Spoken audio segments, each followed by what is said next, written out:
कबीरदास जी के 23 सुपरफास्ट सत्संगी दोहे अर्थ सहित जो आपको जीवन का अंधकार दूर करेंगे। दोस्तों, इस वीडियो के लास्ट डेट तक ज़रूर बने रहिएगा। आपको ये वीडियो सुनकर काफ़ी आनंद मिलेगा। सुनिएगा दोस्तों। साईं इतना दीजिए तामे कुटुम्ब समाए, मैं भी भूखा ना रहूं साधु न भूखा जाए। कबीरदास जी कहते हैं कि ईश्वर इतनी कृपा करना कि जिसमें मेरा परिवार सुख से रहे, ना मैं भूखा रहूं और ना मेरे यहाँ आया अतिथि भूखा जाए। निंदक नियरे राखिए आंगन कुटी छवाए, बिन पानी साबुन बिना निर्मल करे सुभाए। संत कबीर जी कहते हैं कि जो हमारी निंदा करते हैं उन्हें अपने सबसे पास रखना चाहिए, क्योंकि वे बिना साबुन और पानी के हमेशा हमारी कमियों को बताकर हमारे स्वभाव को साफ करते हैं। अति का भला न बोलना, अति की भली न चूप, अति की भला न बरसना, अति की भली न धूप। ना तो अधिक बोलना अच्छा है, ना ही ज़रूरत से ज़्यादा चुप रहना। जैसे बहुत अधिक वर्षा होना भी अच्छा नहीं है और बहुत अधिक धूप भी अच्छी नहीं होती है। जब मैं था तब हरि नहीं, अब हरि है मैं नाय। सब अंधियारा मिट गया, दीपक देखा नाय। जब मैं अपने अहंकार में डूबा था तब अपने इष्ट देव को नहीं देख पाता था, लेकिन जब गुरु ने मेरे अंदर ज्ञान का दीपक प्रकाशित किया तब अंधकार रूपी अज्ञान मिट गया और ज्ञान के आलोक में ईश्वर को पाया। मालिनी आवती देखी के कलियां करे पुकार, फूले फूले चुन लिए काली हमारे बार। कबीरदास जी ने इस दोहे में जीवन की वास्तविकता का दर्शन कराया है। मालिन को आता देखकर बगीचे की कलियां आपस में बातें करती हैं। आज मलिन ने फूल को तोड़ लिया है, कल हमारी बारी आ जाएगी, कल हम फूल बनेंगे। अर्थात आज आप जवान हो, कल आप भी बूढ़े हो जाओगे और एक दिन मिट्टी में मिल जाओगे। काल करे सो आज कर, आज करे सो आप, पल में परलय होएगी, बहुरी करेगा काल। हमारे पास समय बहुत कम है। जो काम कल करना है उसे आज करो और जो आज करना है उसे अभी करो। पल भर में प्रलय आ जाएगी, फिर अपने काम कब करोगे। चाह मिट्टी चिंता मिटी, मनवा बेपरवाह, जिसको कुछ नहीं चाहिए वो शहंशाह। दुनिया में जिस व्यक्ति को पाने की इच्छा है उसे उस चीज़ को पाने की चिंता है, मिल जाने पर उसे खो देने की चिंता है। दुनिया में वही खुश है जिसके पास कुछ नहीं है, उसे खोने का डर नहीं है, पाने की चिंता नहीं है। ऐसा व्यक्ति ही दुनिया का राजा है। ऐसी वाणी बोलिए मन का आप खो,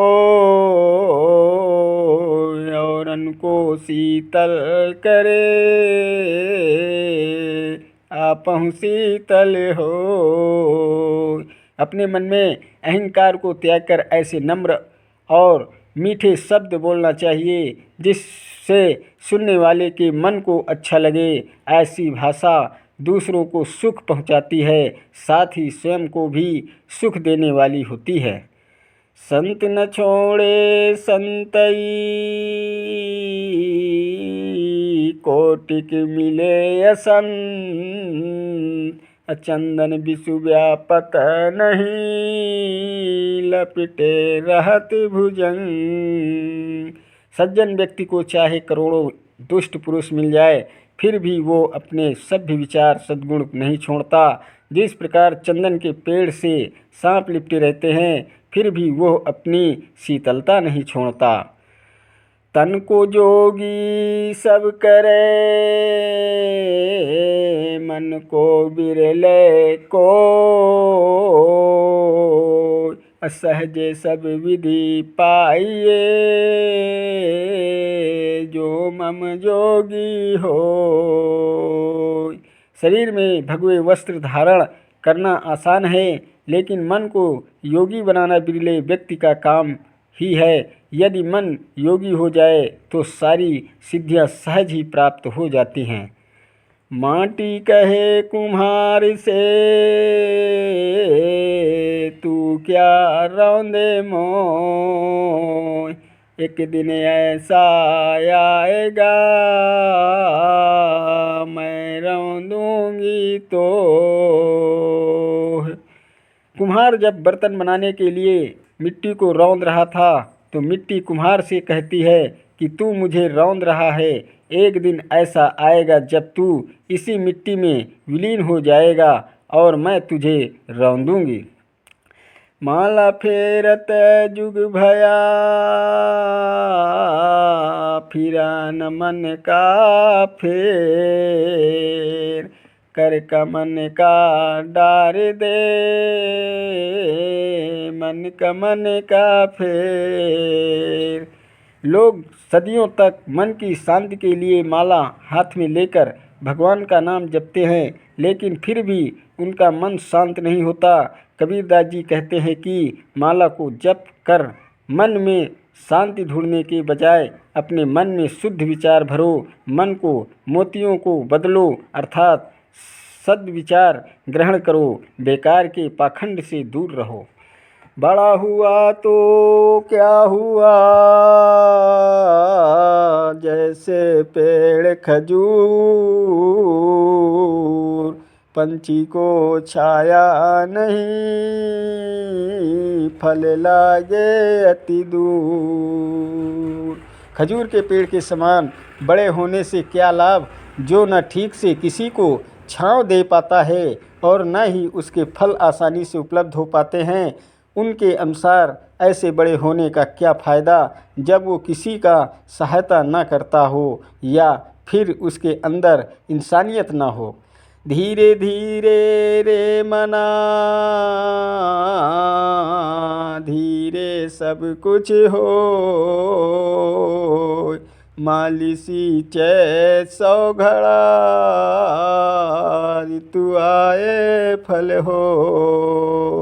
मन में धीरज रखने से सब काम होता है। यदि कोई माली पेड़ को 100 घड़े सींचने लगे, तब भी फल तो अपने ऋतु समय के अनुसार ही आएगा।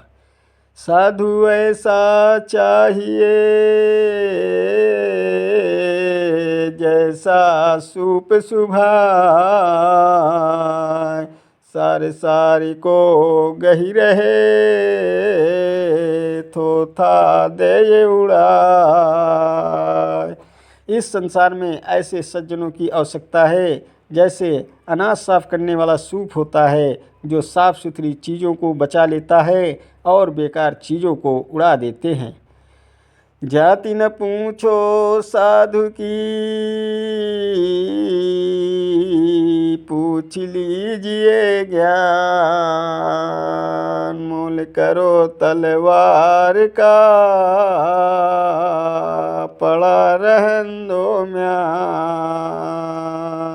सज्जन पुरुष की जाति न पूछकर उसके ज्ञान को समझना चाहिए। जिस प्रकार तलवार का मूल्य होता है, न कि उसके रखने वाली म्यान का। गुरु गोविंदो खड़े, काको लागू पाए, बलिहारी गुरु आपने, गोविंदियो बताए। हमारे सामने गुरु और ईश्वर दोनों एक साथ खड़े हैं, तो आप किसके चरण स्पर्श करेंगे? गुरु ने अपने ज्ञान के द्वारा हमें ईश्वर से मिलने का रास्ता बताया है, इसलिए गुरु की महिमा ईश्वर से भी ऊपर है। अतः हमें गुरु की चरण स्पर्श करना चाहिए। पानी कर बुद बुदायस मानुष की जात, एक दिन छिप जाएगा ज्यों तारा प्रभात। जैसे पानी का बुलबुला कुछ ही पलों में नष्ट हो जाता है, उसी प्रकार मनुष्य का शरीर भी क्षणभंगुर है। जैसे सुबह होते ही तारे छिप जाते हैं, वैसे ही शरीर भी एक दिन नष्ट हो जाएगा। करता रहा सो क्यों रहा, अब करी क्यों पछताए। अब बोया पेड़ बबूल का, अम्बुआ कहाँ से पाए। कबीरदास जी कहते हैं कि जब तू बुरे कार्यों को करता था, संतों के समझाने से भी नहीं समझ पाया, तो अब क्यों पछता रहा है। जब तूने कांटे वाले बबूल का पेड़ बोया है, तो बबूल ही उत्पन्न होंगे, आम कहाँ से मिलेगा। अर्थात जो मनुष्य जैसा कर्म करता है, बदले में उसको वैसा ही परिणाम मिलता है। कस्तूरी कुंडल बसे मृग ढूंढत बन माय, अज्यो ज्यो घट घट राम है दुनिया देखे नाय। कबीरदास जी ईश्वर की महत्ता बताते हुए कहते हैं कि कस्तूरी हिरण की नाभि में होता है, लेकिन इससे वो अनजान हिरण उसके सुगंध के कारण पूरे जगत में ढूंढता फिरता है। ठीक इसी प्रकार से ईश्वर भी प्रत्येक मनुष्य के हृदय में निवास करते हैं, परंतु मनुष्य इसे नहीं देख पाता। वह ईश्वर को मंदिर, मस्जिद और तीर्थ स्थानों में ढूंढता रहता है। तू करता तू भया, मुझसे रही न हूँ। अब बारी फेरी बली गई, जित देखूं तित तू। मुझ में अहम भाव समाप्त हो गया है, मैं पूर्ण रूप से तेरे ऊपर न्यौछावर हो गया हूँ। अब जिधर देखता हूँ उधर तू ही तू दिखाई देता है, और सारा जगत ब्रह्ममय हो गया है। जिन खोजा तिने पाइए, गहरे पानी बैठ। मैं बपुरा बूढ़ंडरा रहा किनारे बैठ। जीवन में जो लोग हमेशा प्रयत्नशील रहते हैं, उन्हें सफलता अवश्य मिलती है। जैसे कोई गोताखोर गहरे पानी में जाता है तो कुछ ना कुछ पा ही जाता है, लेकिन कुछ लोग गहरे पानी में डूबने के डर से किनारे ही बैठे रहते हैं, अर्थात असफल होने के डर से मेहनत नहीं करते हैं। तिनका कहूँ ना निंदिए, जो पावंतर हो। कभू उड़ी आँख न पड़े, तो पीर घनेरी हो। छोटी से छोटी चीज़ की कभी निंदा नहीं करनी चाहिए, क्योंकि वक्त आने पर छोटी चीज़ भी बड़े काम की हो सकती है। ठीक वैसे ही जैसे एक तिनका पैरों तले कुचल जाता है, लेकिन आंधी चलने पर वही तिनका आँखों में पड़ जाए तो बहुत तकलीफ़ देता है। दोस्तों, अगर वीडियो आपको पसंद आया हो तो वीडियो लाइक, शेयर और सब्सक्राइब ज़रूर कीजिएगा, ताकि आपको सारी नोटिफिकेशन हमेशा मिलती रहे। धन्यवाद देता हूँ आप सभी को, मेरा यूट्यूब वीडियो देखने वाले दर्शकों को। नमस्कार दोस्तों, जय हिंद, जय भारत, वंदे मातरम, वंदे मातरम।